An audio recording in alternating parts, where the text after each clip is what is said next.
moi ce qu'on va jouer la partition. Je n'ai que des premiers violons.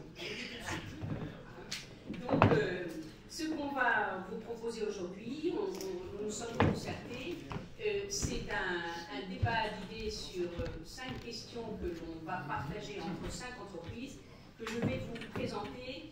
Mes orateurs, dans un souci de gain de temps, vous avez des précisions sur leurs fonctions, elles figuraient déjà au programme, mais je vais vous donner quand même quelques, juste, on dirait un peu des keynotes sur chacune de ces entreprises. Pourquoi est-ce qu'on les a choisis? On a choisi des secteurs différents, on a choisi des tailles différentes, nous avons choisi également des durées de vie différentes, depuis la plus jeune à une qui est plus que quasiment centenaire.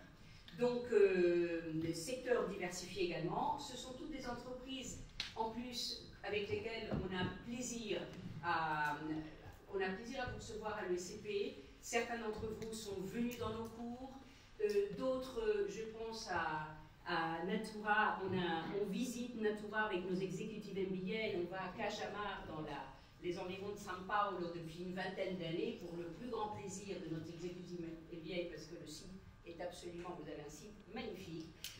Donc, vous voyez, on a cette interaction avec ces entreprises. Et puis, in fine, on les considère, moi je les ai toujours fait comme ça, j'ai un parcours plutôt en relations internationales, plutôt qu'en management stricto sensu, vu ma formation. Je les ai toujours considérés, et vous les considérez tous, et il y a des diplomates dans cette salle, des acteurs des relations internationales. Vous êtes des acteurs des relations internationales, comme nos étudiants qui sont aujourd'hui réunis, et que je remercie d'être venus, sont des acteurs de relations internationales. Mes collègues qui sont professeurs-chercheurs, vous êtes des acteurs de relations internationales. Et bien sûr, messieurs, mesdames, les diplomates qui incarnaient, qui portaient la voix de nos pays dans les instances internationales ou dans les diplomaties. Alors, très vite fait, je vais procéder là par ordre alphabétique, c'est le seul qui ne vexe personne. Donc, le A revient bien sûr à Alstom.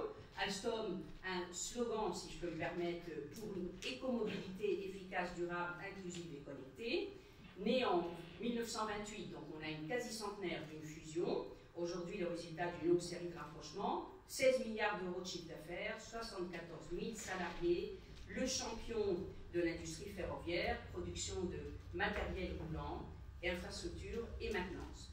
En Amérique latine, c'est ça qui nous intéresse, une présence ancienne, plus de 50 ans. J'ai relevé que vous étiez en Colombie en 52, au Chili depuis 70 ans, donc tout cela, ça fait une belle trajectoire.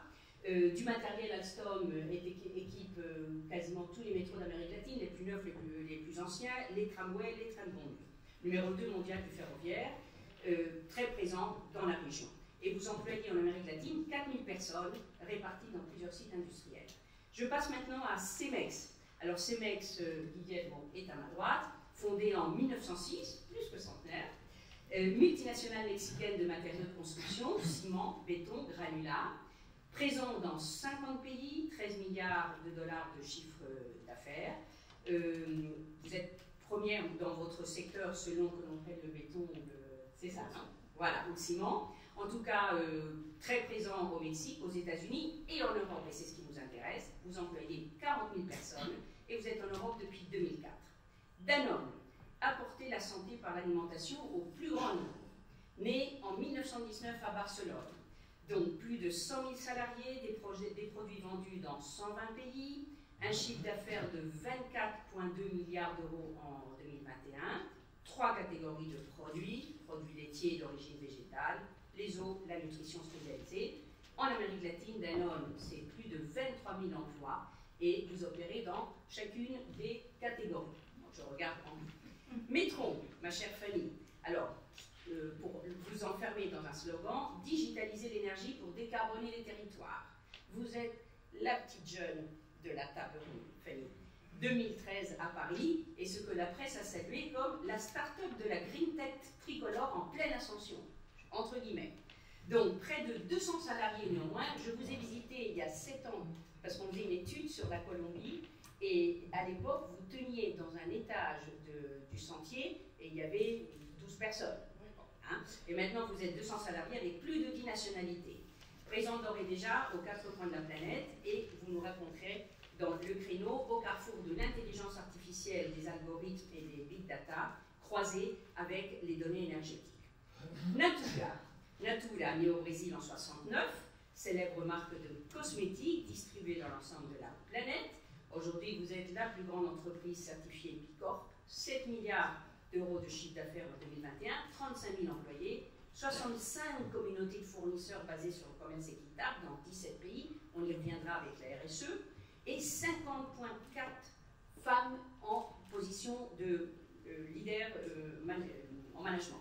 Et présent en France depuis 2005, en Europe depuis 2020. Et puis, je crois que je vous ai tous nommés. Exactement. Je crois que j'ai fait le tour. Donc, vous avez compris qu'on est là typiquement dans un exercice séral, comme le sont nos colloques. Nous en avons eu déjà 4 internationaux, en alternant par un Cartagena, Mexico, mais qui est devenu virtuel, et on en aura un prochain à Buenos Aires. Mais typiquement, vous représentez aujourd'hui ce qu'est l'audience d'un séral, avec un public mixte d'étudiants en management, de collègues chercheurs qui font de la recherche. Nous sommes un centre de recherche académique, mais également des entreprises, des institutions. C'est ça qui nous est, et toujours ce regard croisé. Donc aujourd'hui, vous avez compris, nous avons 3 grandes entreprises françaises qui opèrent en Amérique latine et 2 latino-américaines qui opèrent en Europe. Et c'est ce regard croisé qu'on va faire maintenant. Alors donc, je vais procéder à la première question et je vais vous demander, à tour de rôle, on va commencer cette fois-ci par Alstom, on variera l'ordre tout à l'heure. Première question, quels sont les déterminants de votre internationalisation en Amérique latine? Qu'est-ce qui a guidé vos décisions de localisation? En somme, pourquoi l'Amérique latine? Philippe, c'est à vous. Je ne sais pas si ça marche. Non parce qu'il faut enlever le capuchon. Voilà. Mais ça ne suffit pas pour bon. Si vous me permettez d'abord de dire le bonheur d'être ici, d'avoir entendu Alain Rouquier qui anime ma réflexion sur l'Amérique latine depuis toujours et dont j'ai partagé largement les analyses. Simplement, peut-être en dire d'un mot, s'il n'y a pas eu de décennie perdue, il y a eu quand même une très grande occasion perdue, je pense, au cours de toutes ces années, par rapport au boom des matières premières. Et le dividende démographique est en train de s'épuiser quand même, donc qui accentue quand même cette impression d'occasion perdue. Pour répondre à votre question, chère Florence, et là, au risque de vous décevoir, il n'y a pas pour nous un choix de l'Amérique latine. On est présent dans le monde entier et, par hypothèse, un groupe leader dans les projets d'infrastructures de transport s'intéresse à toutes les géographies où il y a des grands projets d'infrastructures. Et en Amérique latine, il y a d'énormes besoins, sans arrêt plus sensibles, en particulier dans ces grandes métropoles où les problèmes de congestion, de trafic sont colossales. Nous avons tous, je suis persuadé, dans cette salle, perdu des heures dans les grandes métropoles de l'Amérique latine. Donc le besoin, il est considérable. Et donc, s'il y a un besoin, par hypothèse, il y a pour nous d'extraordinaires opportunités. Mais je crois que ce qui caractérise peut-être, et pour ne pas être trop long, ce que nous faisons et la manière dont nous abordons les marchés en Amérique latine, c'est le fait qu'il faut, pour aborder le marché de l'Amérique latine, très rapidement et quasiment tout de suite, avoir une présence industrielle et investir en Amérique latine, et donc de s'inscrire dans une stratégie très vite de long terme. Alors, ce n'est pas accessible, évidemment, à toutes les entreprises, et c'est peut-être d'ailleurs une difficulté pour aborder les marchés latino-américains, mais c'est ce qui différencie les autres approches, pas tellement pour nous dans notre métier, parce que c'est un peu une constante partout où nous sommes, mais de par l'éloignement, de par la taille des marchés, il n'est pas possible d'y faire des coups. Une fois qu'on y est, on y est pour longtemps. Alors après, on est amené à être confronté à des hauts et des bas. On pourra y revenir dans le débat, bien entendu. Il faut avoir les reins solides. Mais justement, parce qu'il y a ces hauts et ces bas, une stratégie en Amérique latine n'a de sens que si elle s'inscrit dans le long terme. Merci Philippe. Alors, je vais passer Henri avec Danone. qui a aussi beaucoup de choses à nous dire. Alors, est-ce que ça marche? Où est-ce que je disais l'unique micro. Alors, d'abord, Danone en Amérique latine, c'est une assez longue histoire. On a démarré en 1968 au Brésil. C'est une histoire d'entrepreneuriat au départ, hein, puisque Daniel Carasso, qui est le fondateur de Danone, avait voulu créer une filiale au Brésil pour développer les produits laitiers, les yaourts, à l'époque au Brésil, puis au Mexique, sachant que ça n'existait pas comme ça. Son père l'avait fait en Espagne au début du siècle, en disant des produits laitiers fermentés. C'est un progrès dans l'alimentation, ça a un impact positif. Et donc, l'histoire de Danone en Amérique latine, c'est un peu cette histoire-là. C'est une histoire qui a été faite de partenariats, d'acquisitions, de marques locales. En Argentine, la Serenissima, au Mexique, Bonafont, au Brésil ou en Uruguay, je vous parlais de la marque Danone. Donc c'est cette histoire-là. C'est une histoire de développement du marché qui a été fait en investissant localement, donc dans des usines locales. L'alimentation, elle est locale, le lait, il est local, l'eau, elle est locale, les sources, elles sont locales. Aujourd'hui, l'Amérique latine, pour nous, ça a été un énorme vecteur de croissance et d'apprentissage, je dirais, dans la décade dont on a parlé, dans la décennie dont on a parlé jusqu'en 2014. L'Amérique latine, c'est pour Danone, selon on va dire, les aléas et les vicissitudes des macroéconomies, entre 10 à 15% de notre chiffre d'affaires. C'est 25% de nos effectifs, de nos hommes et femmes. C'est-à-dire c'est 23 000 personnes aujourd'hui qui travaillent en Amérique latine chez Danone. Et je dirais que c'est un formidable courbe d'apprentissage. L'Amérique latine, c'est un peu plus de 650 millions de consommateurs et consommatrices. On apprend énormément en Amérique latine parce qu'il y a des déficiences nutritionnelles dans plein de pays, déficiences en fer, déficiences en calcium, accès à l'eau potable qui parfois n'existe pas. Et donc on apprend énormément en Amérique latine pour faire du business en même temps ayant une mission, un impact social positif et nutritionnel positif. Donc je dirais de l'impact business, 15%, de la croissance potentielle, parce que 650 millions de consommateurs avec ce que vous avez parfaitement décrit, et beaucoup d'apprentissage à travers des géographies très spécifiques et des besoins nutritionnels très spécifiques. Merci Henri, et on reviendra bien sûr sur cette question de l'apprentissage. Alors je me tourne vers Fanny Quintero avec Metron. Comme ça on fait donc 3 ans européennes, et quoique européenne, tu vas nous en dire. D'accord. Ça marche pas. Bon, alors on va faire un petit... Voilà. Alors, pour ce qui concerne la partie l'internationalisation, disons, chez Metron, on a l'habitude de dire que nous sommes nés internationaux pour 2 raisons. La première raison, c'est par notre produit, puisque notre produit, c'est un software. Donc, par définition, on n'a pas de limitation géographique. Donc, ça, c'est le premier point. Et le deuxième, c'est aussi parce que notre cible initiale était l'industrie. Donc, nous devions accompagner nos clients un peu où ils sont. C'est un peu ce qu'on a fait avec Danone, qu'on a fait du fait que nous avons un accord cadre depuis 2019, donc nous sommes à peu près dans 40 sites de Danone dans le monde. Et aussi parce que nous étions conscients que nous avions un produit, une plateforme qui permettait de collecter de l'information n'importe quelle source, n'importe quel format, donc avec une grande flexibilité, ce qui nous permettait d'arriver dans des marchés qui n'étaient pas obligatoirement super mûrs au niveau digitale, en maturité digitale. Ce qui nous a permis donc d'envisager d'aller en Amérique latine. Pourquoi l'Amérique latine? Parce que c'était un continent que nos fondateurs connaissaient bien. Donc voilà pourquoi nous avons commencé la première filiale hors Europe de Neutron a été en Colombie. Ensuite, nous avons ouvert le Brésil et ensuite le Mexique. Donc, nous sommes présents dans ces 3 pays aujourd'hui.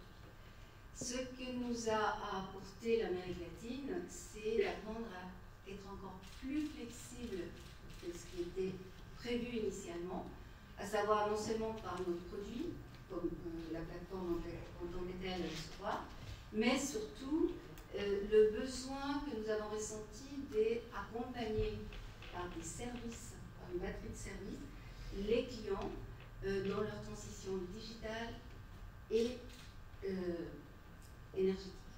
Donc du coup, nous avons, disons, développé des services qui n'étaient pas envisagés au début, et qu'on n'offrait pas en Europe, par exemple, mais qu'on a fait en Amérique latine, et c'est un peu notre succès, la raison de notre succès en Amérique. Merci. Alors, je vais demander maintenant à Édouard Macaire de nous dire pour Natura, puisque maintenant on va dans le sens inverse, hein, on part du Brésil et on débarque en France. Et puis, est-ce que vous tournez suffisamment non, c'est-à-dire qu'on aurait un problème pour les marchés pour l'enregistrement. Regardez au maximum. Ah, ils sont attachés là. Voilà, ah, mais ça va en un peu rien. Voilà. Merci Florence pour votre invitation. C'est toujours un grand plaisir de venir de parler. Vous m'entendez? Pardon. Merci Florence, c'est toujours un grand plaisir de venir parler de Natura. Comme vous le rappeliez, Natura est née en 1969 à São Paulo. Elle s'est développée, je dirais, de façon géographique chez ses voisins, en Amérique latine hispanophone. Et elle a démarré assez tardivement son voyage international en 2005 en démarrant une implantation en France. Et son implantation internationale l'a accélérée en 2017 par le rachat d'une grande marque anglo-saxonne, The Body Shop, puis un rapprochement avec une autre marque américaine qui s'appelle Avon. L'enjeu de l'internationalisation de Natura, il est assez simple, et je crois que vous l'avez rappelé, monsieur, c'est que aujourd'hui, l'Amérique latine représente encore 52% du chiffre d'affaires de notre groupe, et donc on aimerait bien se mettre à l'abri de ces effets de pendule et de ces effets monétaires qui régulièrement perturbent l'activité et le résultat du groupe. Alors, pourquoi la France? C'est une histoire d'amour, en fait. Pourquoi la France? Parce que Luis Seabra, qui est un de nos fondateurs, est un passionné de la France, et en 2005, lorsqu'il y a eu la saison du Brésil en France, il a demandé à ce que ses équipes démarrent une implantation en France, et qui a donné naissance à cette première implantation européenne, puisqu'aujourd'hui, nous abordons Natura, aborde l'Europe avec un hub. Donc, on a un hub à Paris qui va adresser l'ensemble des pays européens. Et aujourd'hui, on fait à peu près 40% de notre chiffre d'affaires en France, 60% dans l'Europe. On livre des produits, je le dis toujours en rigolant, des produits de Lisbonne jusqu'à Varsovie. Et on a un site en 6 langues. Donc voilà, on est le hub pour l'Europe. Et les Brésiliens sont très fiers d'avoir cette implantation en Europe. C'est aussi, on y reviendra, c'est aussi un formidable apprentissage dans un des marchés les plus compétitifs en matière de cosmétiques. Voilà. Et c'est aussi très difficile. Voilà. Et j'ai envie, avant de passer la parole à Guillermo Garza de Cemex, juste d'ajouter, vous parliez du tropisme personnel de votre fondateur, mais ça me rappelle quelque chose qui m'avait été dit de Walt Disney, quand on lui avait demandé, l'Espagne faisait des pieds et des mains, la Catalogne et autres, pour accueillir ce premier et seul parc européen. Et Walt Disney avait dit non, je veux que ça soit en France, parce qu'il avait gardé une amitié avec la France qui datait de l'époque de la guerre, et il s'était toujours juré que le jour, il adorait la France, et que le jour où il ouvrirait un parc, ça serait chez nous. Hein, en dépit de la météo qui est certainement un peu moins favorable que dans le Levant ibérique. Bon, Guillermo, alors tu as le micro à porter, et on y va pour Cemex. Merci Florence, merci pour l'invitation. pour être précis dans la question, quels étaient les déterminants de l'internationalisation de CEMEX, je pense que je ne peux pas parler de l'internationalisation de CEMEX sans comprendre le contexte économique du Mexique à ce moment-là. Alain Ruquier avait évoqué bien précisément l'ouverture de marché latino-américain à l'international. Donc le Mexique, à ce moment-là, fin des années 90, se trouve dans une situation que l'ALENA, l'accord de libre-échange avec les États-Unis et le Canada, venait d'être signé en 1994. Donc le Mexique se retrouve dans la décennie 94-2004, dans une décennie en plein essor et en pleine croissance commerciale, notamment avec les États-Unis et le Canada. 99, il ne faut pas oublier, l'année de la création de l'accord de libre-échange Mexique-Europe. Et donc, après la crise interne politique, économique au Mexique, après la présidence de 1994, au début des années 2000, c'est le début de la décennie de plein emploi au Mexique et de la croissance aussi économique des sociétés mexicaines. Pourquoi? Parce qu'on avait au Mexique un accord de libre-échange, comme je viens d'évoquer, avec les États-Unis et le Canada, et également, à partir de l'année 2000, la mise en opération de l'accord de libre-échange Mexique-Europe. Et c'est à partir de l'année 2000 que beaucoup de sociétés, dont CEMEX, nous avons commencé à envisager des marchés à l'international, notamment les États-Unis avec lesquels on partage 3000 km de frontières, donc c'est le marché naturel des sociétés mexicaines, mais également pour l'Europe.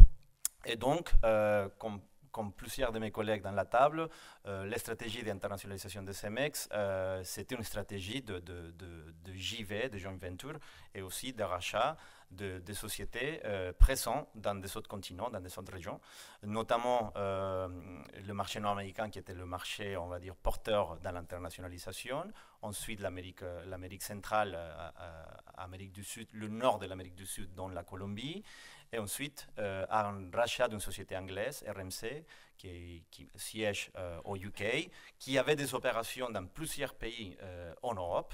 Et donc, CEMEX, nous avons bien profité de cette implantation de cette société anglaise pour arriver dans le marché européen et commencer notre développement en Europe. Sans oublier, même si la création de CEMEX date de 1906, c'est un groupe familial qui reste aujourd'hui familial. 40% des actions CEMEX sont encore dans la famille Zambrano. Et donc, c'était en fait comme toute société familiale qui commence le développement national, continental, Amérique du Nord, Amérique centrale, et ensuite européen, comme tu l'as évoqué au début de ton allocution, il y a 18 ans. Donc, on fêtera bientôt, après toi, le 20 ans de l'arrivée de CEMEX en Europe. Très bien. Donc, effectivement, là, on est en train d'illustrer un petit peu ce qui, en management, occupe des pans entiers de recherche sur les stratégies d'internationalisation. Donc, on va chercher une croissance du marché. Il y a des besoins à pourvoir, donc typiquement infrastructure. Alstom, vous êtes là, débarque. Il y a des tropismes personnels. Donc, il y a un entremêlement de drivers, pour employer un mot anglais, on pourrait dire de déterminants qui font qu'on va chercher de la technologie, on va chercher des bonnes pratiques et on va y arriver maintenant. Alors, vous avez vu qu'on a des entreprises qui ont du recul, donc vous avez été choisi pour parler depuis le long terme, mais aussi avec un regard large. Donc, il y a une longueur de vue, mais il y a ce regard large, aller au-delà. Donc, ma question maintenant, c'est quelle est l'évolution de votre regard sur ces marchés et leurs environnements? Et du coup, aussi, quelles sont les difficultés avec ce recul que vous pouvez prendre, parce que vous êtes aux manettes de vos entreprises, et c'est intéressant pour nos étudiants de l'écouter. Quelles sont finalement les principales difficultés? Vous les avez certainement surmontées, mais sur lesquelles vous avez buté. Donc, évolution, difficulté. Je vais me tourner là d'abord, maintenant, vers Nathalie. J'ai récupéré le micro. C'est ça. Voilà. Voilà. Alors, en fait, le voyage d'internationalisation de Natura a été assez compliqué, pour être totalement honnête avec vous, et est encore un peu compliqué parce que l'arrivée en Europe dans ce marché ultra compétitif a nécessité de beaucoup d'adaptation de nos produits, Donc du coup, ça sera un gain à moyen long terme, puisque quelque part, le cadre réglementaire européen est assez normatif et plutôt une fois que vous êtes compliant au niveau européen, vous êtes plutôt bien armé pour partir dans d'autres pays. Donc ça a été un gros effort, je dirais, industriel en termes de développement. Et ça a aussi été un effort, et c'est toujours un effort de voir comment on répond à la question, comment on gère l'internationalisation dans un groupe brésilien le Brésil fait peut-être 40% du chiffre d'affaires. Comment je gère mes opérations internationales sans trop perdre d'énergie, trop d'investissement. Et ça, pour être honnête avec vous, c'est toujours une difficulté que nous avons, de savoir comment on gère les opérations new-yorkaises, les opérations françaises, sans perdre trop d'énergie et d'investissement et trop d'argent dans nos investissements à l'étranger. Voilà, c'est une question qui est encore pending, je vais être très franc avec vous. Alors, on va rester avec l'Europe pour l'instant. Guillermo. Oui, je pense que côté CEMEX, l'évolution à l'international, notamment en Europe, France-Europe, comme je viens d'évoquer, c'était un rachat d'une société anglaise qui avait des opérations en Europe occidentale. Et aujourd'hui, nous sommes dans 8 pays en Europe, notamment UK, France, Espagne, Allemagne, mais également avec une croissance Europe de l'Est, Croatie, Pologne, République tchèque. Je pense qu'il y a plusieurs clés dans cette déploiement en Europe. Déjà, je pense, comme Natura vient d'évoquer, nous aussi, le Mexique qui correspond à plus ou moins 40% de chiffre d'affaires de CEMEX, pour une société globale, juste un marché représente 40%. Donc ça, c'était un des défis de comment est-ce qu'on peut diversifier cette pourcentage. Et je pense qu'un des déterminants et une des difficultés, comme tu viens d'évoquer tout à l'heure, je pense qu'on a la tendance ici en Europe de regarder, et comme on discute aujourd'hui, quand on ne connaît pas l'Amérique latine, on a la tendance à généraliser l'Amérique latine, d'englober l'Amérique latine. Je pense qu'on fait la même chose à l'inverse. Quand on ne connaît pas l'Europe, et nous sommes au Mexique ou en Colombie ou dans n'importe quel pays en Amérique latine, on a la tendance à dire on va conquérir l'Europe, sans savoir que l'Europe, c'est plusieurs pays, et c'est plusieurs langues. En Amérique latine, sauf le cas du Brésil, on parle tous espagnol, donc ça facilite un peu la tâche. Mais on a la tendance à dire, oui, on va arriver en Europe sans comprendre de loin qu'il y a plusieurs langues, qu'il y a plusieurs cultures, il y a plusieurs défis économiques, politiques et sociaux. Et parfois religieux, comme Alain Ruquier évoquait tout à l'heure, qu'au Mexique, à 80% dans toute l'Amérique latine, nous sommes des catholiques. Donc il y a ces difficultés que de loin, depuis l'Europe, on ne les voit pas. Et en rentrant dans les dossiers économiques, dans les dossiers d'une société comme CEMEX, c'est vrai que ces difficultés, on était dans le terrain. Nous, on a développé un programme à partir de l'année 2000 qui s'appelle CEMEX Way. CEMEX Way, c'est un programme de pilotage que chaque fois qu'on fait le rachat d'une société dans n'importe quel pays, il y a les équipes de CEMEX Way qui arrivent dans les pays, qui restent entre 4, 6 mois, 8 mois, en dépendant de la complexité pays, pour faire passer le message déjà de la culture CEMEX, pas la culture mexicaine, mais de la culture de la société, tout en sachant que dans chaque pays, on a un management local. Donc le country manager CEMEX France, c'est un Français, en Allemagne, c'est un Allemand. Donc on aime bien garder cette particularité culturelle locale. Les équipes CEMEX Way arrivent juste pour passer la culture de la société, mais également de la façon de travailler de CEMEX, mais juste pour bien encadrer cette dénomination d'origine mexicaine. Mais on aime bien garder on sait que ça donne plus de résultats en gardant une structure locale et travailler local pour local. Merci Guillermo. En fait, vous avez bien illustré tous les deux ce formidable défi de débarquer en Europe. On a un marché de 450 millions, bon, si je ne compte pas le Royaume-Uni, qui est en dehors de l'Union européenne, qui est très normalisé avec des normes communes, donc c'est un côté structurant confortable, mais qui en même temps représente un énorme défi en matière de diversité culturelle et de consommation et de diversité managériale, de créativité. Et c'est ça, ce sont des éléments qu'on souligne beaucoup à nos étudiants latino-américains. Quand on veut les attirer à faire le double diplôme chez eux, chez nous, on leur dit, écoutez, vous venez dans une école européenne, vous vous allez toucher ça du doigt tous les jours. Alors, on va passer de l'autre côté. Cette fois-ci, je vais m'adresser à Henri Broussel.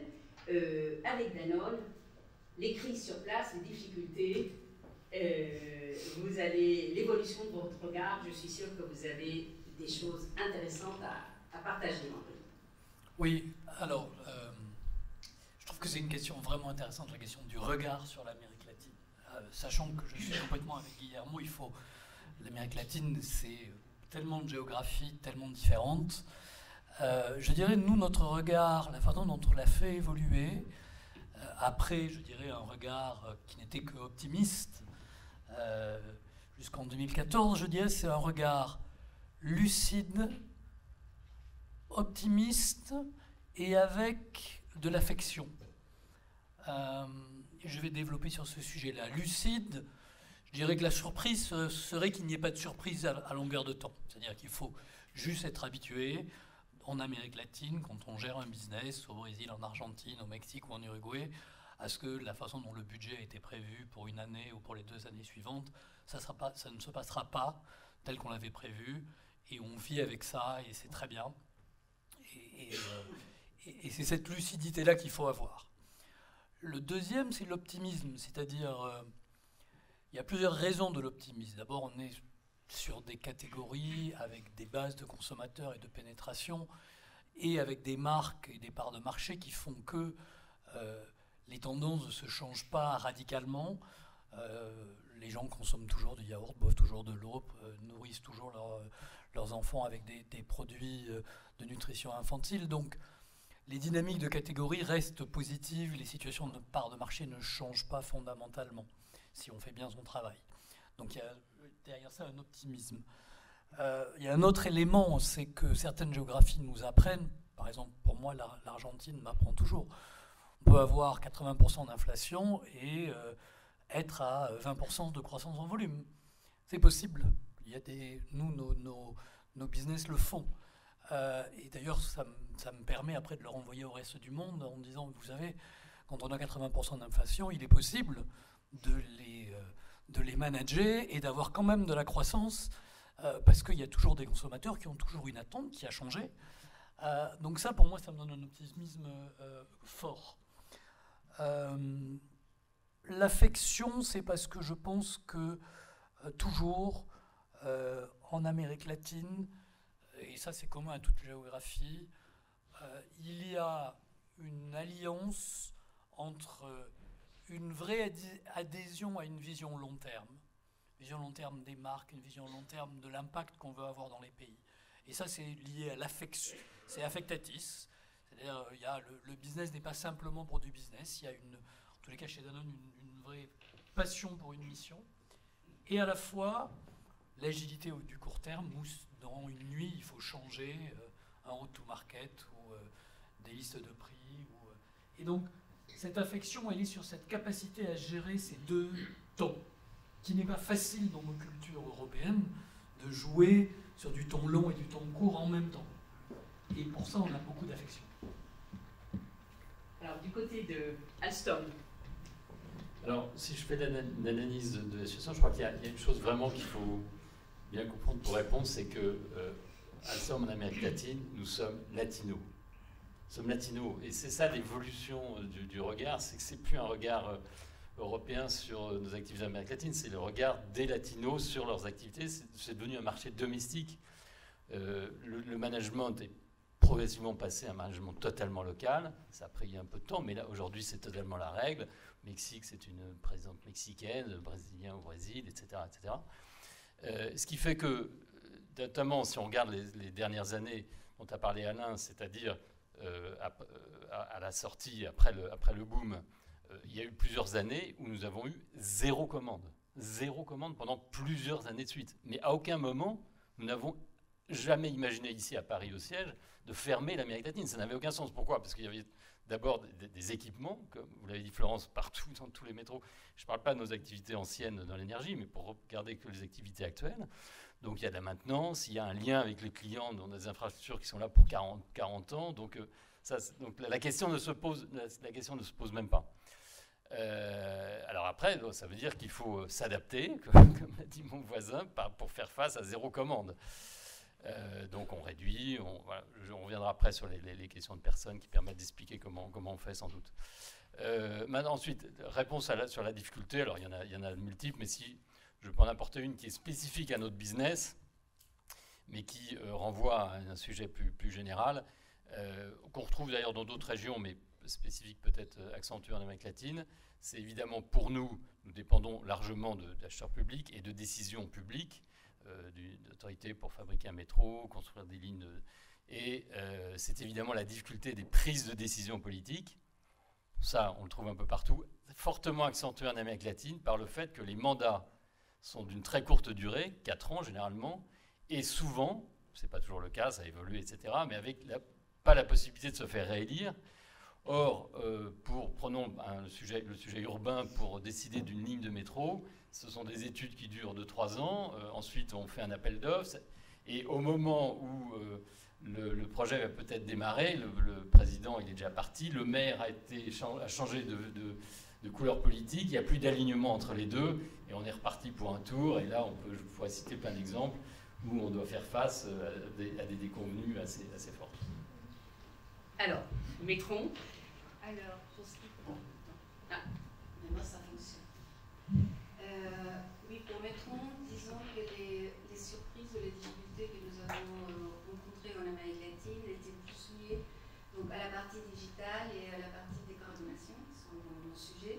Nous nous attendions quand même que le process de la prise de conscience du besoin de digitaliser les consommations énergétiques, les process industriels aille plus vite. Et finalement, ça va relativement lentement. Et les raisons sont multiples. Souvent, il y a la volonté, mais il n'y a pas de budget, parce qu'il s'est inclus un peu dans du budget à court terme. Et il y a aussi, il n'y a pas d'obligation légale. Donc, il n'y a aucun incentif qui permette aux entreprises de prendre ces décisions. Alors, ce qui concerne la conscience de la décarbonation, c'est aussi, disons, comme le disait Alain Pied, les sources d'énergie en Amérique latine sont souvent d'origine hydroélectrique, donc, et sont par nature vertes, donc ils considèrent que ça y est, on avait de l'énergie propre, ce qu'ils disent, de l'énergie propre. Et il y a aussi une bonne conscience qui est donnée parce qu'il y a des certifications de carbone neutre en échange d'achat de bons de carbone. Donc on sait de l'arbre et on a la conscience tranquille, on peut continuer à pêcher, c'est pas grave. Et c'est vrai que aussi les prix de l'énergie se maintiennent. Tout ce qu'on voit en Europe, par exemple, ils sont surpris. Oh là là, nous on n'est pas touchés à ce point-là, c'est vrai. Et les prix se maintiennent, même au Mexique où 80% de l'énergie est d'origine hydrocarbure, mais bon, on a des ressources propres et aussi on importe des États-Unis. Donc pour l'instant, on n'est pas du tout avec ce sentiment d'urgence qu'on peut avoir en Europe. Mais disons que, heureusement, les accords de Paris sont passés par là, on en parlait, l'Amérique latine a été très sensible. Et la France est en train de faire quand même un grand travail auprès des gouvernements locaux. Notamment, par exemple, en Colombie, en 2021, l'AFD a financé le programme Stratégie climatique à long terme de la Colombie E2050, qui est dirigé par le ministère de l'Environnement. Donc la France a été très présente et aujourd'hui, il y a une charte où les entreprises industrielles basées en Colombie ou colombiennes peuvent adhérer pour les bonnes pratiques. Donc il y a quand même un mouvement qui commence à s'activer. Donc une Colombie qui s'est appuyée, qui a sollicité la France pour son plan de décarbonation sur 2050. Et l'AFD, je ne sais pas si vous êtes dans la salle, l'AFD est dans notre conseil d'orientation, on en est très heureux parce qu'elle fait un superbe travail dans le continent, dans l'espace latino-américain. Bien, alors maintenant, je crois, oui, on va pouvoir passer à la troisième question.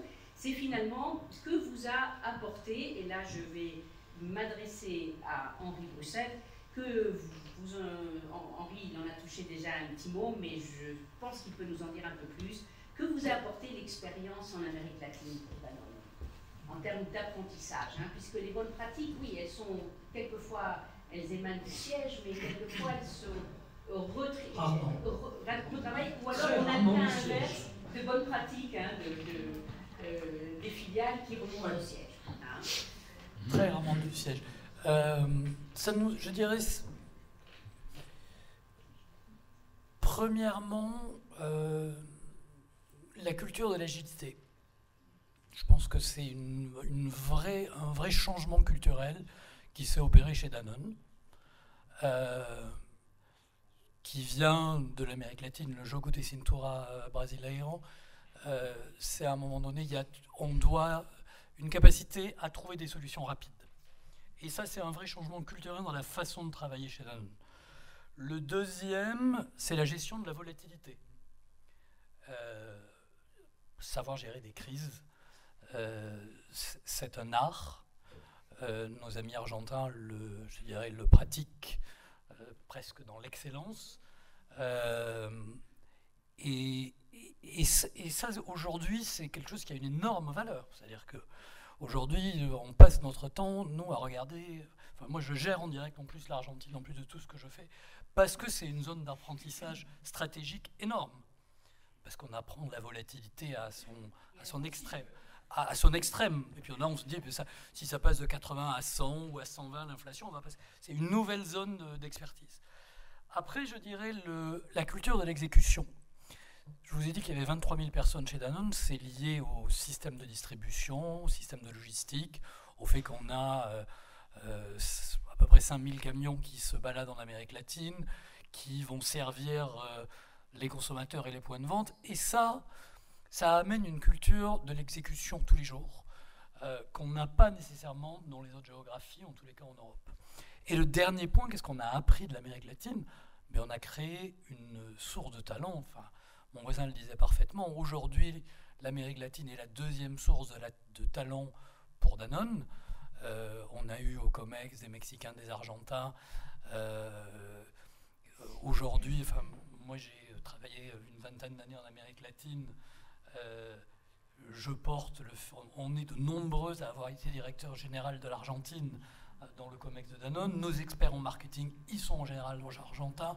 Nos experts en route to market, ils sont en général mexicains. Et donc, c'est une source de talent extraordinaire. Merci Henri. Vous voyez pourquoi peut-être que notre prochain colloque, Jorge, à Buenos Aires, va s'orienter sur la crise. Hein, le prochain colloque de CERA. On aura le temps de vous en informer quand tout cela va mûrir.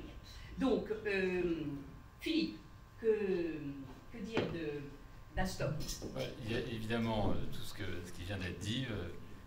Pour faire face, savoir gérer l'inflation, c'est bien d'aller en Amérique latine, c'est la meilleure école.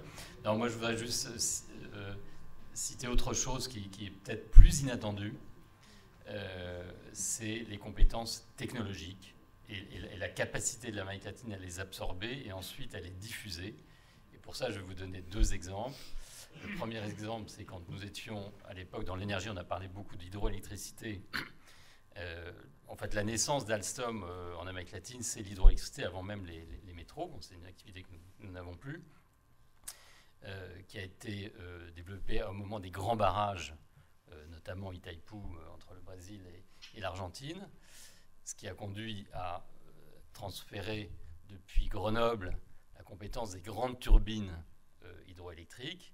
Eh bien, ce sont ces turbines hydroélectriques, les premières turbines électriques ont été fabriquées.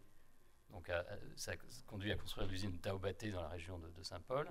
C'est de l'usine de Taobaté qu'ont été construites les premières turbines hydroélectriques du barrage des Trois Gorges en Chine.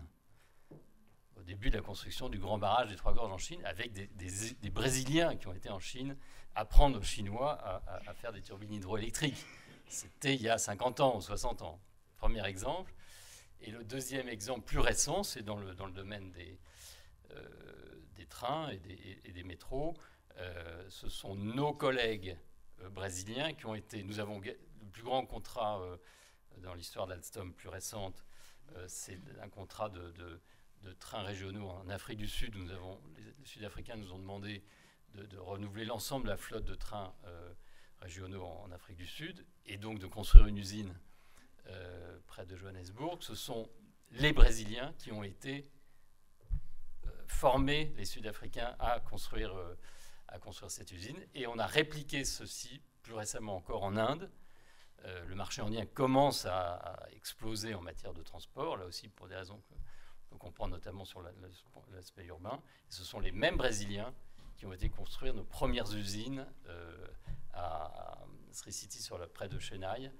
Donc ça, et avec une facilité déconcertante, c'est-à-dire que de capacité, changement culturel, Afrique du Sud, Inde, Brésil, et voilà. Et ce sont eux qui ont réalisé ces exploits, et de manière... et je peux vous dire que ce n'était pas facile de construire ces usines, notamment en Afrique du Sud.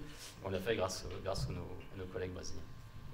Philippe, corrigez-moi si je me trompe, mais c'est bien à Taubaté, à São Paulo, où vous faites aussi les wagons de métro. Parce que j'ai vu, on l'a visité avec nos étudiants du Master Management de Projet, et on a vu les wagons de métro de Buenos Aires. Donc absolument, maintenant, avant ils étaient fabriqués à São Paulo même, on a fermé l'usine dans la ville de Saint-Paul, et tout est fait maintenant à Taubaté. Qui est vraiment quasiment dans la ville, hein, c'est pas... Oui, c'est une zone très industrielle. Hein.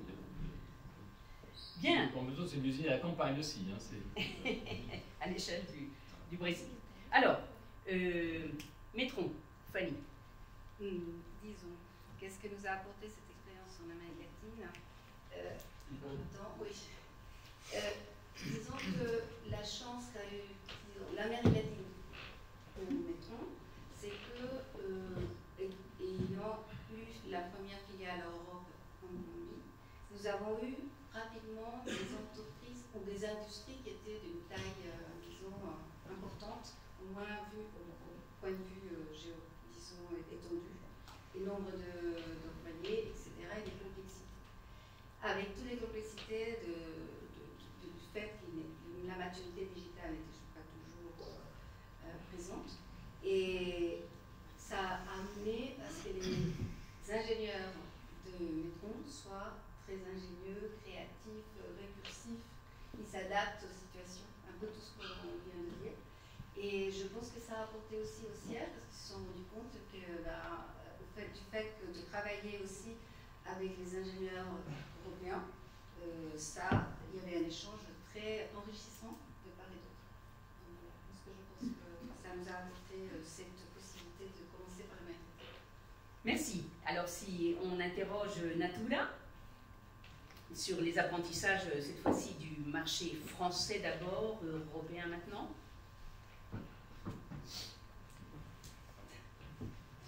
Pardon. Ah, oui, alors les apports ils sont multiples. À un niveau tactique, et notre présence en Europe nous a permis d'améliorer la qualité de nos produits, du fait de la confrontation dans un marché ultra compétitif où les marques nationales, je ne vais pas les citer parce que je ne cite jamais mes concurrents, sont très fortes. Et donc, ça nous a permis vraiment d'améliorer la qualité de nos produits, à la fois en termes de présentation, mais aussi en termes de packaging. Et donc, c'était un premier rapport. Le cadre réglementaire européen est aussi très régulé, mais c'est aussi un avantage parce que ça vous permet après de réexporter vos produits, enfin de mettre vos produits à un standard qui est plus haut, notamment au niveau des ingrédients. On s'aperçoit aujourd'hui que quand l'Union européenne décide de bannir un ingrédient, eh bien, très rapidement, les pays du pacte andin décident de faire de même. Donc, du coup, le Brésil est obligé de le faire. Donc, du coup, autant le faire dès que la France ou dès que l'Europe décide doit le faire, autant accélérer le mouvement. Un autre apport, mais qui est la plus stratégique, comme le soulignaient les autres intervenants, la présence en Europe nous a permis de définir un modèle de développement international. Et comment on allait construire nos opérations et comment on allait gérer nos opérations à l'international. Aujourd'hui, en fait, on a un modèle extrêmement à la fois décentralisé, mais en fait centralisé, puisque tout le pilotage est fait depuis São Paulo. Alors évidemment que les moyens modernes de communication nous le permettent. Donc on a un développement qui est centralisé depuis São Paulo avec les filiales locales qui sont là pour activer des plans stratégiques qui sont définis à São Paulo. Et ça, c'est un nouveau modèle qui a été mis au point avec tout cet apprentissage pendant 15 ans chez Natura en Europe. Voilà.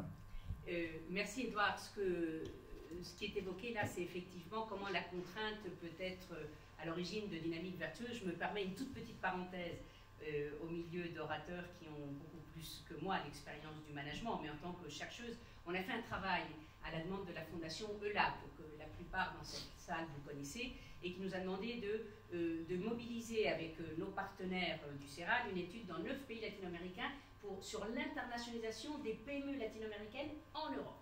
Et là, ce qu'on s'aperçoit, ce qui ressort très clairement, c'est finalement cette dynamique vertueuse où elles vous disent, vous savez, moi, une PME argentine dans le secteur de l'énergie, quand j'ai un États-Unien qui vient, et bon, il me demande certaines choses, puis après c'est contrat, pas contrat. Quand viennent les Européens, mais ils me cassent les pieds, ils me demandent, ils veulent voir mon usine, ils veulent voir comment je fabrique, qui j'emploie, quelle eau que je traite, etc.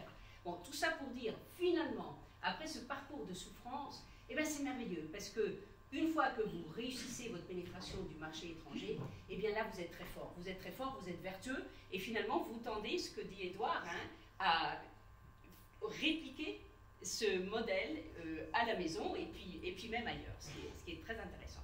Bien, et alors, Guillermo, ton tour. Merci Florence. Je pense que les apprentissages, comme disait mon collègue, sont plusieurs et variés.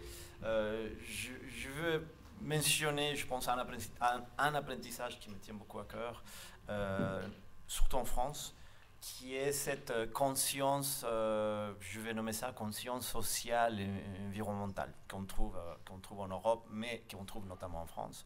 Je ne parle pas d'aujourd'hui, je parle d'il y a même aussi 20 ans que nous sommes, 18 ans que nous sommes arrivés en Europe. Cette conscience sociale et environnementale, on le trouve, par exemple aujourd'hui, la France pour CEMEX, c'est le pays numéro 1 dans le activisme environnemental. Donc on trouve on ne va pas parler ici des grèves, mais c'est plutôt de... ça aussi, la France maîtrise très bien. mais surtout, c'est ce mouvement en faveur de l'environnement. Et c'est vrai que nous sommes dans un secteur d'activité, infrastructure, matériaux de construction, les producteurs de matériaux de construction, nous sommes perçus comme des acteurs fortement polluants, qui est pas c'est vrai d'un côté, c'est pas vrai d'un autre côté. Mais c'est vrai que cette conscience sociale en faveur de l'environnement, on le trouve beaucoup en France.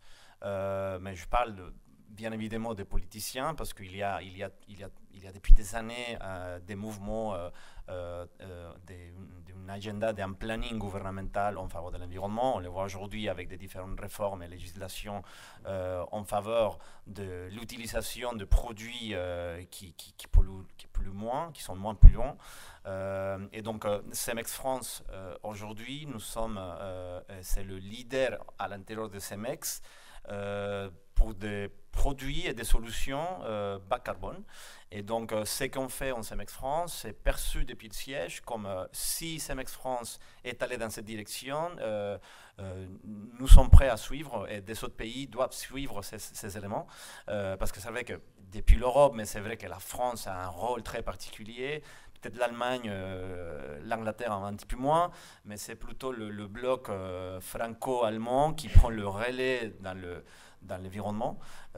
Bien évidemment, il y a des réglementations qui sont décidées à Bruxelles, mais ensuite, les différents présidents, je ne parle pas que de la présidente d'aujourd'hui, mais les anciens présidents aussi en France, ont joué un rôle très important vers l'Europe, notamment vers l'international. Très bien. Ben, écoutez, on va avancer. Je vous rassure, il n'y a pas 10 questions. Donc, je prends la suivante. C'est finalement, on parlait d'apport que vous avez apporté l'Amérique latine ou l'Europe, selon qu'il s'agisse de CEMEX, Natura ou des autres. Mais finalement, quel est le principal apport de votre entreprise en Amérique latine, pour les européennes, on fera l'inverse tout de suite après, dans le secteur d'activité qui est le vôtre. Donc, est-ce qu'on a des stratégies vertueuses plus vertueuses que d'autres investisseurs étrangers, je ne vais pas les nommer, et je me tourne en premier lieu vers Fanny. Alors, ce que nous avons apporté, c'est la capacité de travailler avec l'existant. C'est-à-dire que Metron arrive chez un industriel, il lui dit que vous n'avez pas besoin de changer tous vos équipements, ni tout casser.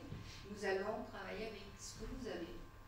Parce que notre plateforme a la possibilité de vraiment prendre des données existantes, quel que soit le format, quel que soit l'origine des équipements et les marques des équipements.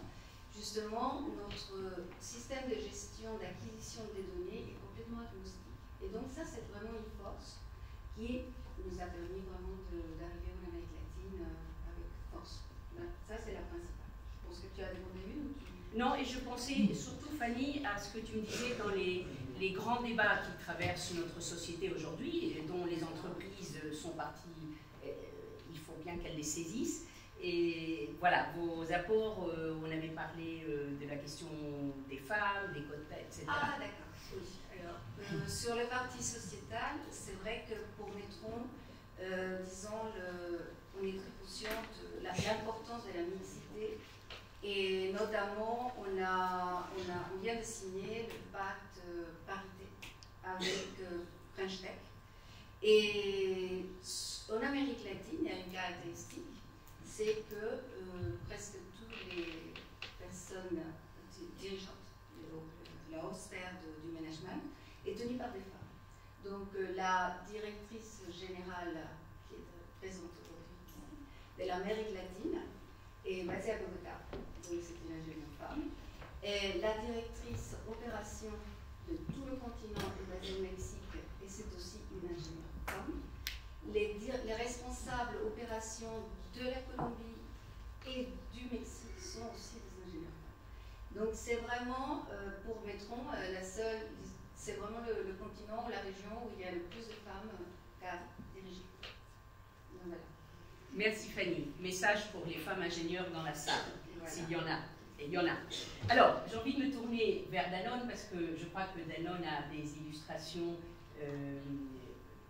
très, très ponctuelles mais extrêmement fortes à partager de ce que les pratiques en matière de RSE.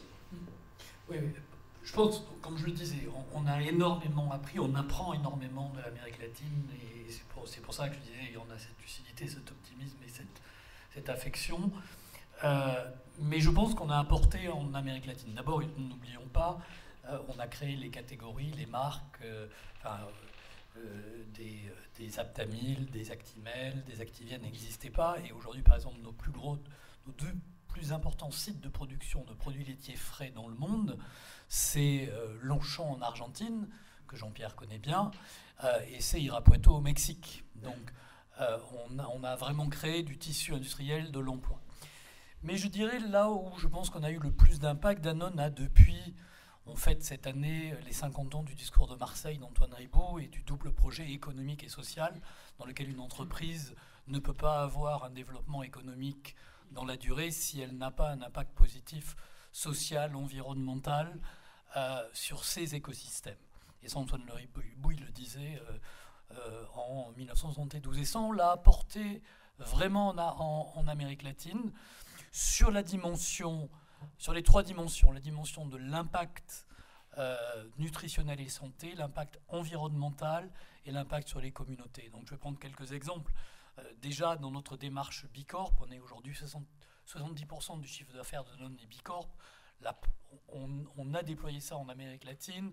Le premier pays qui a l'avoir lancé et fait, c'est l'Argentine, avec Aguas de Argentina qui a été Bicorp, notre premier business Bicorp. Le Brésil est Bicorp. Et ça, on a apporté tous les outils de Danone et la démarche. Le deuxième, évidemment, tous les plans de décarbonation de nos activités vers un net zéro et une décarbonation très significative à moins 40% en 2030. Ça, c'est des outils globaux qu'on amène en Amérique latine. Mais je dirais le dernier point, on a des fonds d'investissement type Danone Écosystème qui ont permis de renforcer les écosystèmes dans lesquels nous travaillons. Donc, je prends un exemple au Mexique, un projet qui s'appelle Margarita. Le Mexique, la production de lait, il y a des très gros producteurs, mais il y a aussi beaucoup de petits producteurs. Et ces petits producteurs, ils n'ont pas nécessairement le support financier, les techniques qui sont les techniques de production les plus développées et également les techniques pour décarboner. Avec un fonds comme Écosystème, on a été capable de au Mexique avoir aujourd'hui environ 25% de la production qui est faite par des petits producteurs sur lesquels on est arrivé à multiplier par 5 leur profitabilité pour arriver à faire des business qui soient vraiment durables. Et ça, pour moi, c'est vraiment un apport de fonds et de technologie. Je reprendrai la même chose en Argentine. En Argentine, on a créé la filière de collection et de recyclage du PET avec Cartoneros, et en vraiment définissant avec les gouvernements le prix d'achat, les prix du matériel recyclé, en développant un marco qui permet véritablement d'avoir sur ces filières-là des filières qui soient inclusives, qui soient durables. Donc ça, c'est des approches où Danone a apporté énormément en Amérique latine, mais où l'Amérique latine a eu l'agilité et la rapidité de mettre ça en place, de se l'approprier, de le mettre en place souvent beaucoup plus rapidement que les autres géographies. Merci. Du côté de Alstom, on a... Deux éléments de réponse avec un bémol. Le premier élément de réponse, c'est évidemment la technologie. On a créé le marché d'une certaine manière, il n'y avait pas de concurrents. Et le deuxième élément auquel je pense, c'est pour les employés. C'est-à-dire que quand on vit avec les équipes là-bas, on apporte de l'emploi stable, qualifié, bien rémunéré, avec des avantages sociaux, et on fait vivre des familles. Et ça, on le ressent quand on... Et il y a une fierté d'ailleurs de nos personnels à travailler dans une entreprise internationale, mondiale. Voilà. Deuxièmement, alors pourquoi le bémol? C'est que malgré tout ça, les pays d'Amérique latine parfois jouent contre leur camp et se tirent des balles dans le pied. C'est-à-dire que vous n'avez pas cité le concurrent, mais moi je cite, c'est le chinois. Dans certains cas, l'importation est favorisée parce qu'elle n'a pas de taxes, elle rentre sans taxes.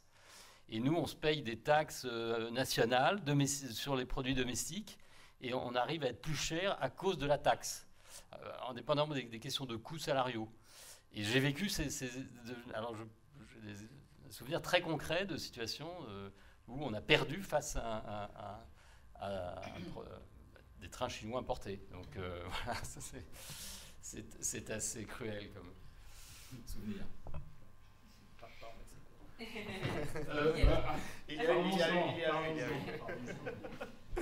Non, mais Mexique, alors je pouvais en parler, mais là je ne peux pas ne pas en parler. Le Mexique a. Alors après, on s'est rattrapé sur le trait de Maya dont on a parlé l'autre jour. Mais le Mexique a confié aux Chinois la modernisation de la ligne 1 du métro de Mexico, qui est un truc très compliqué de rénover. C'est presque plus compliqué que construire une nouvelle ligne parce qu'il faut reprendre un système sans interrompre le service. Et ça a été confié à donc, notre concurrent chinois qui n'avait pas même la technologie pour le faire. Et après, donc, a dû rechercher pour des raisons, choix du moindre prix sans intégrer les questions de qualité, etc. Donc voilà, je suis désolé. Donc oui, des apprentissages. Je pense que je disais tout à l'heure que chez Cemex, nous avons des équipes qui s'appellent de Cemex Way. C'est l'équipe Cemex Way qui voyage dans le monde pour mettre en place la culture Cemex. Je pense qu'un des apprentissages, des apports en France, je les vois dans le visage de nos salariés. Nous avons 2000 salariés en France. Et nous travaillons aussi un peu, si je peux dire, the Mexican way. Au Mexique, le corps de notre vie, c'est la famille. Donc la famille, c'est au Mexique comme en Amérique latine, la famille, c'est un pilier le plus important dans notre vie, dans tout ce qu'on fait dans la vie, soit pour nos enfants, nos parents. Et chez Cemex, au Mexique notamment, et en Amérique latine, historiquement, depuis le début de la société, on a des différents programmes pour le soutien de la famille, pas que le salarié, mais aussi parfois on crée des programmes pour que les femmes de notre salarié ou le mari de notre salarié femme entreprennent un business. On fait de crédit Cemex pour que les femmes puissent acheter une machine pour faire de la manufacture de vêtements pour leur quartier, tu vois, des petites choses. Et également, on fait beaucoup de soutien pour les fils, pour les enfants de notre salarié au Mexique et en Amérique latine. Donc ça, on l'a apporté en France, on l'a tropicalisé, bien évidemment, parce qu'on ne peut pas juste faire un copier-coller de ce type de programme. Après, parce qu'il y a des enjeux sociaux qui sont différents en Amérique latine et en Europe. Mais au début, on a eu beaucoup de résistance, parce que c'est vrai qu'en Europe, c'est plutôt je vais travailler pour travailler, je ne mêle pas ma famille dans le travail. Donc c'est vrai qu'on a eu beaucoup de résistance, mais après, nos salariés ont compris qu'on faisait ça aussi pour le bien-être, pas que des salariés, mais le bien-être de la famille. Et si on peut aider, pas que financièrement, mais aussi de manière sociale ou économique à la famille, c'est-à-dire le conjoint ou les enfants, on aura un salarié qui va venir travailler plus heures aussi. Donc je pense que c'est un des apports sociaux, que c'est un corps de métier chez CEMEX, que ça a été difficile au début, mais après très bien perçu, très bien reçu. Et alors, concernant Natura, je suis sûre qu'un Natura qui est connu pour aller se chercher ses produits au cœur de l'Amazonie, je suis sûre qu'Edouard va... Je voulais parler d'autre chose. Mais... Ah bon, très bien. Effectivement, on peut parler du modèle économique que nous développons en Amazonie avec toutes ces communautés, mais surtout, je voulais parler de la vision de la beauté que Natura apporte au monde et en Europe, en fait. Une vision à mon avis, qui est depuis toujours une vision très différente de la vision européenne, qui a bien changé depuis qu'on est arrivé en France. Chez Natura, depuis le début, la beauté est une aspiration légitime. Tout à fait légitime, que les gens veulent se parfumer, se maquiller, etc. Mais on a toujours pensé que c'était un droit qui devait être libre de tout stéréotype et de tout préjugé. Et moi, quand je suis arrivé chez Natura, j'étais très étonné de voir que dans les magazines Natura, c'était pas des mannequins, c'était des employés Natura qui faisaient la publicité des produits dans les catalogues Natura. Et donc, effectivement, les employés Natura avec toutes leurs imperfections mais toute leur originalité. Voilà, c'est un peu l'apport finalement de cette diversité culturelle du Brésil qu'on peut apporter au monde, que je voulais souligner ce soir. Très intéressant. Bien, mais écoutez, moi je propose maintenant, je vais fusionner la 5e et le petit mot de la fin. Alain Rouquier nous rappelait, vous posiez des questions, Alain, de l'Occident. Vous êtes le père de cette très belle formule qui a parcouru les salles de classe, qui est Amérique latine, Extrême-Occident. Et du coup, quel est ce sens aujourd'hui dans une géopolitique qui est très chahutée, où par moments on a l'impression que l'Europe qui se réveille, mais avoir des relais et pouvoir établir des alliances avec d'autres partenaires revêt une importance capitale. Donc ce que je vais vous demander, c'est vrai que dans notre littérature en management, on parle beaucoup de la distance culturelle, voire même distance psychique, c'est souvent le mot qui est employé, entre entreprises d'origine et parties prenantes dans le pays d'accueil, ces consommateurs, les fournisseurs, les partenaires. Du coup, quelle inspiration, vous en avez dit quelques mots, vous inspire les deux continents, vous qui travaillez à cheval sur les deux régions, et on va faire en même temps le petit mot de la fin. Nous avons des étudiants dans la salle. Quel message souhaitez-vous leur adresser à partir de votre expérience dans ces entreprises qui sont bicontinentales, qui sont mondiales, mais aujourd'hui on a mis le focus sur ces deux régions. Donc on va commencer par Alstom peut-être. Je vais être assez rapide, mais c'est exactement... je crois que je voulais conclure sur les questions effectivement de personnes et humaines, parce que c'est là l'essentiel dans nos entreprises. Et effectivement, par rapport aux autres régions, on est vraiment dans le monde entier. Je crois que ce qu'on perçoit de l'Amérique latine illustre exactement cette formule d'Alain Rouquier, c'est-à-dire que malgré les différences, etc., il y a une beaucoup plus grande proximité entre nos équipes européennes et nos équipes latino-américaines par rapport à ce qu'on constate au Moyen-Orient, en Asie, etc. Comme ça a été dit par mon collègue de Danone, il y a une très grande facilité pour nos cadres latinos à occuper des fonctions vraiment de management au siège et comme je l'ai dit, ailleurs dans l'entreprise. Donc à s'insérer totalement dans beaucoup. On en retrouve aussi maintenant des Asiatiques aussi, mais c'est plus difficile. Avec les latinos, c'est très naturel. À l'inverse, ça a été dit aussi, les Européens qui ont travaillé en Amérique latine reviennent avec une petite couleur latino-américaine qui les différencie un petit peu des autres, de ceux qui n'ont pas eu cette expérience. Voilà, donc, et puis j'ai parlé de la fierté d'appartenir dans nos entreprises. Il y a un attachement de nos employés à l'entreprise qui est très forte en Amérique latine, je pense plus forte qu'ailleurs. Il y a ce qui ressemble un petit peu à l'attachement au club de foot, quoi. Hein. C'est à la chemise, comme on dit, au maillot, en portugais on le dit, en espagnol peut-être aussi. Il y a vraiment et qui fait que voilà, quand il circule dans l'entreprise, l'intégration est vraiment très forte. Donc voilà, je crois que ça tient évidemment aux raisons culturelles, à cette projection historique qui existe entre les deux continents.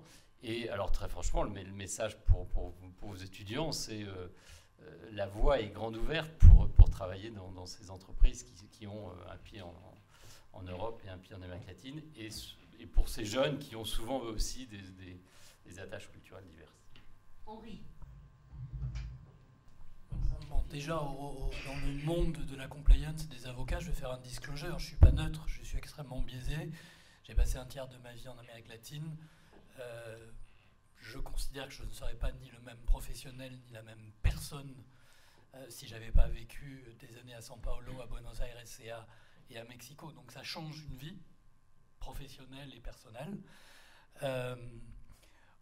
La proximité, je pense j'ai deux regards là-dessus. Je pense qu'il y a une vraie proximité entre l'Europe et l'extrême occident de culture. Pour Danone, qui est en plus hispano-française, c'est encore plus vrai, cette proximité-là. Après, je pense qu'il faut faire très attention, parce que quand on a vécu dans ces différents pays-là, je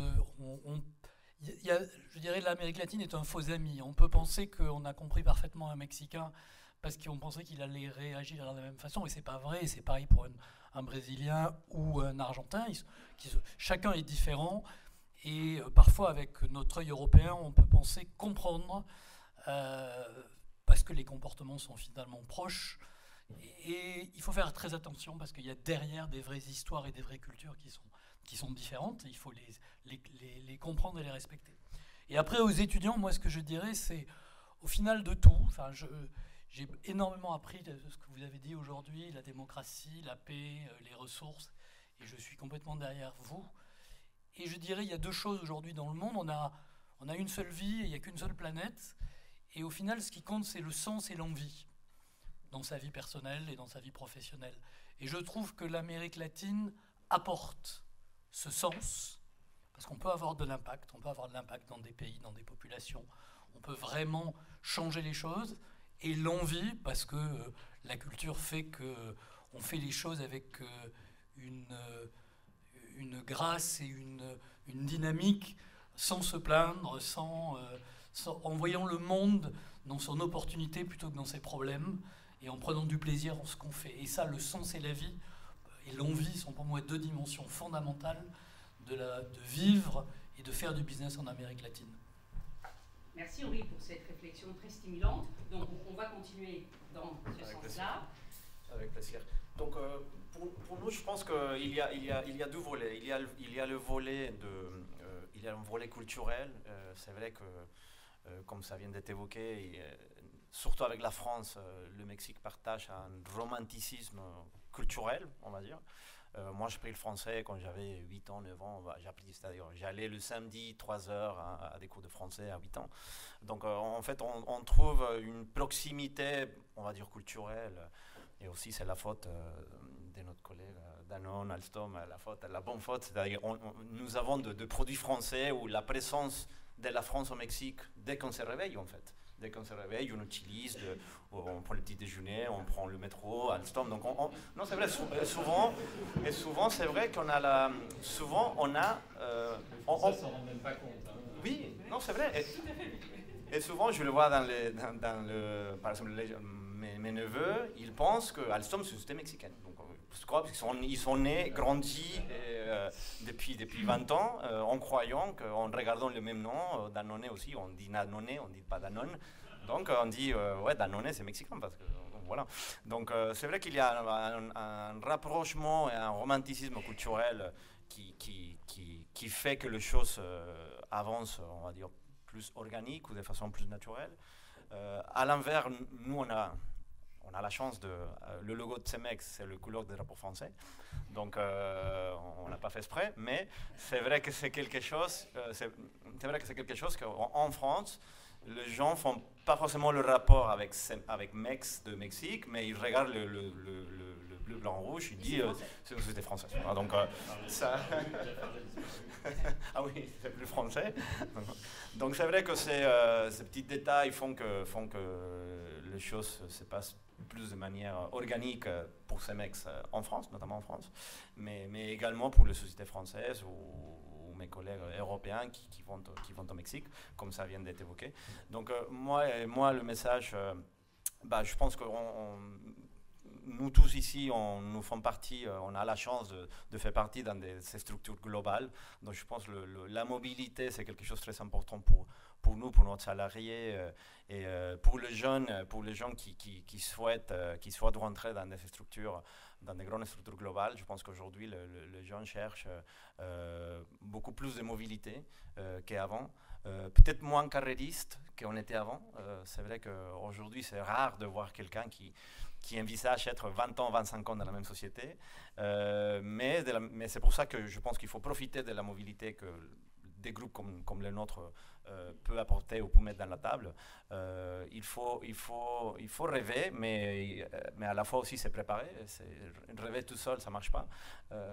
Il faut aussi se préparer, parler plusieurs langues, vivre à l'international, même si c'est un backpack. Donc, une expérience en Amérique latine, c'est toujours bien. Philippe disait...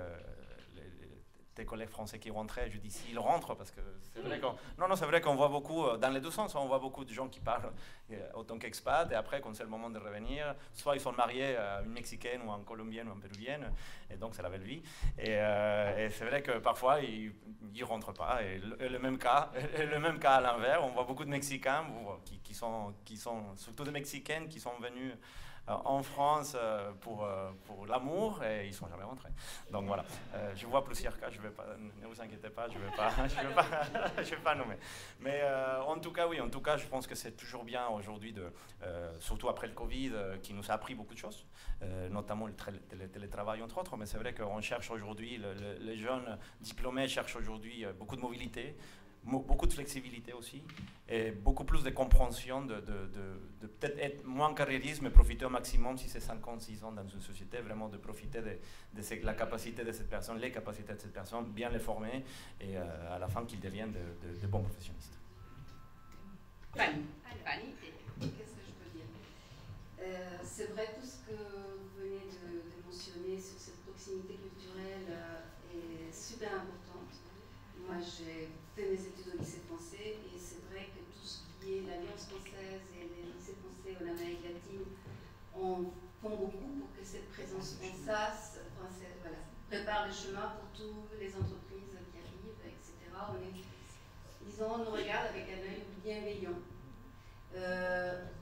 Mais c'est vrai aussi qu'on a quand même certaines particularités que quelquefois au siège on a du mal à faire comprendre. Comme le fait qu'on est un peu plus lent pour prendre des décisions, que des fois on n'est pas capable de dire frontalement non, que des fois on a besoin de sentir une proximité, donc il faut voyager, que c'est pas tout virtuel, c'est pas possible. Mais il y a aussi une caractéristique colombienne, par exemple, qui est cette méfiance naturelle qui fait qu'on veut toujours dans les affaires se couvrir de tous les risques possibles. Alors, c'est le seul pays de ceux avec lesquels nous travaillons qui nous demande des assurances pour tout. On doit s'assurer pour tout, c'est dingue. Alors, du coup, au siège, on ne comprend pas tout ça. On se dit, mais c'est pas normal, c'est pas logique. Donc, on souffre un peu avec les contrats, mais bon, ça, c'est Alors, pour ce qui concerne pour les étudiants de l'ESCP, c'est vrai que cette diversité, cette possibilité de voyager, d'avoir des échanges interculturels dans la vie professionnelle est très enrichissante. Et moi, je le vois aussi bien des ingénieurs européens que des ingénieurs en Amérique latine qui échangent en permanence sur des cas similaires. Vraiment, ils sont très très contents de cela. Et l'autre, pour ce qui concerne Metron, la décarbonation est quelque chose d'extrêmement important, puisque de toute façon, toute consommation d'énergie, des créations et des consommations d'énergie va générer des gaz à effet de serre. Donc nous, on travaille pour que ça ce soit vraiment réduit. Et ça, c'est vraiment un motif, on le voit dans les candidats à être employés chez Metron, qui les fait décider quelquefois pour nous. Parce qu'ils sentent qu'il y a un engagement, qu'il y a vraiment un projet qui a sens pour eux. Et souvent, ils disent, si Metron n'avait pas ce produit-là, avec cet engagement-là, je ne serais pas aussi à l'aise, je ne serais pas là. Donc ça, c'est vraiment quelque chose de très important. Et pour finir, il faut savoir que la première femme qui a été embauchée chez Metron était une stagiaire étudiante de l'ESCP. Voilà, vraiment. Elle est restée 6 ans chez nous. Elle a eu une carrière très intéressante parce que son premier stage, elle l'a fait en Suède. Elle a travaillé dans la mobilité électrique d'abord, ensuite elle a travaillé dans le département produits et concurrence. Et elle nous a quittés là cette année parce qu'elle s'est dit quand même, je ne connais que Metron, il faut quand même que j'aille voir ailleurs. Donc elle est partie connaître d'autres entreprises. D'autres horizons. Merci Fanny de le souligner. Et Edouard, pour fermer ce tour de table. Quelle responsabilité. Oui, pèse sur vos épaules. Donc moi je voulais mettre en avant l'incroyable faculté des managers brésiliens. Je vais faire un compliment, je ne sais pas s'il y a des managers brésiliens, mais j'ai vraiment été, au cours de 10 années passées chez Natura, été fasciné en fait par la capacité d'engagement, de leadership de mes managers. Natura est une entreprise qui a une identité culturelle très forte. On a un imaginaire collectif, on a des rituels, des croyances. On n'est pas une secte, hein, je vous rassure, on a des croyances. Et parmi lesquelles, il y en a une parmi ces croyances, c'est qu'il faut prendre soin des relations. Et une deuxième croyance qui est que la réussite de chacun passe par la réussite du tout. Et en fait, mes managers brésiliens m'ont appris 2 choses que je n'avais pas quand j'ai démarré ma carrière dans une entreprise française qui avait un management qui était un peu différent. Les managers brésiliens m'ont appris 2 choses. Prends soin des relations pour dénouer les situations complexes. Ça se passera mieux à la fin. Et puis, agis de façon plus collaborative, de façon plus coordonnée. Alors, parfois, je trouve que ça prend un petit peu de temps d'agir de façon collaborative et ça génère pour les Français quelques stress. Mais au final, je dois avouer que j'ai été vraiment transformé et c'est peut-être le message que je voudrais livrer à vos étudiants, c'est de prendre soin des relations pour dénouer des situations complexes. Peut-être c'est la diplomatie, hein, tout simplement. Et également agir de façon coordonnée, collaborative et de façon plus collective, en fait. Voilà. Pour adresser les défis que nous allons rencontrer et que nous rencontrons dans une décennie qui est déjà bien agitée. Voilà, je vous remercie. Merci Florence. Bon, merci beaucoup à tous. Donc vous voyez quand même que l'Amérique latine, on s'y frotte et on y reste finalement. Et pour ceux qui font le pari du long terme, ça fait des entreprises heureuses et apprenantes et en même temps qui apportent sur place. Et je dirais la même chose pour vous, Natura SMX, qui êtes chez nous. Alors, je considère qu'on a un petit peu dépassé. Il est temps de passer et prendre un verre. Vous pourrez poursuivre. Je pense qu'on ne va pas ouvrir il n'est pas possible de faire une séance de questions. En revanche, je me tourne vers mon directeur général. Je ne sais, Franck, peut-être as-tu un mot de conclusion que tu souhaites...